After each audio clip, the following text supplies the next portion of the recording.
ভেনেজুয়েলার president Nicolas Maduro ও তার ঘনিষ্ঠ সরকারি মিত্রদের আনুষ্ঠানিকভাবে বিদেশি সন্ত্রাসী সংগঠনের সদস্য হিসেবে চিহ্নিত করল মার্কিন প্রেসিডেন্ট ডোনাল্ড ট্রাম্পের প্রশাসন। এর ফলে সোমবার থেকে ভেনেজুয়েলার বিরুদ্ধে যে কোনো পদক্ষেপ নেওয়ার ক্ষেত্রে আরও বিস্তৃত ক্ষমতা পেতে যাচ্ছে যুক্তরাষ্ট্র।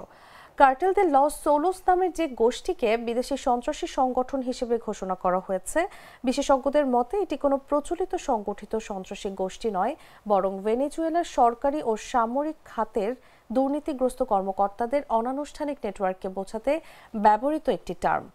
এই ঘোষণার মাধ্যমে প্রেসিডেন্ট ডোনাল্ড ট্রাম্প মাদুরোর ব্যক্তিগত সম্পদ, অবকাঠামো ও আর্থিক লেনদেনের উপর নতুন নিষেধাজ্ঞা জারি করার ক্ষমতা পাবেন। তবে এটিকে সামরিকভাবে প্রাণঘাতী হামলার সরাসরি অনুমোদন হিসেবে দেখা যাচ্ছে না। তবুও প্রশাসনের দীর্ঘ কর্মকর্তারা যুক্তি দিচ্ছেন যে এমন একটি চিহ্নিতকরণ যুক্তরাষ্ট্রকে ভেনেজুয়েলার ভেতরে সামরিক অভিযান পরিচালনার আরও বর্ধিত বিকল্প এনে দেবে।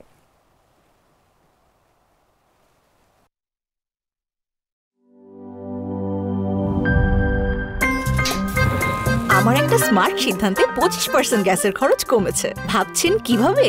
সাধারণ গ্যাস স্টোভ বদলে আমি এনেছি আরএফএল গ্যাস স্টোভ। এর সাইন্টিফিক নজল ও ব্রাস বার্নার ক্যাপ সমানভাবে তাপ ছড়িয়ে রান্না করে দ্রুত, তাই গ্যাসও বাঁচায় 25%, টাকাও বাঁচে 25%। আরএফএল গ্যাস স্টোভ নিরাপদ ও গ্যাস সাশ্রয়ী।